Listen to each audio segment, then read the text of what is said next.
Hey everyone! In this video, I'll show you how to use the interactive Ask the AI Tutor feature in SyllabusPro AI.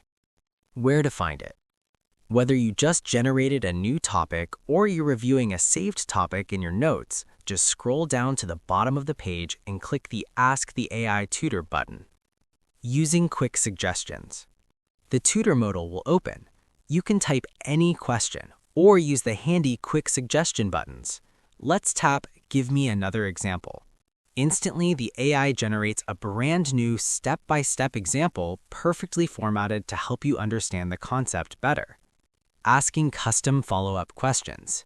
The AI tutor remembers your conversation, so you can ask specific follow-up questions. For example, if a calculation is confusing, just type, "Can you please explain step 3 again in a more simple way?"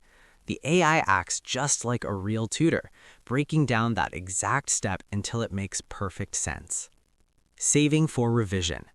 Now here is a really powerful feature. Click Save Conversation at the top right. The next time you open this topic in your notes, you'll see a View Saved Conversation button at the bottom. Clicking it brings up your exact chat history for this topic, so you never lose those valuable explanations when it's time to revise for exams. That's it. Clear every doubt instantly with the AI tutor. See you in the next video.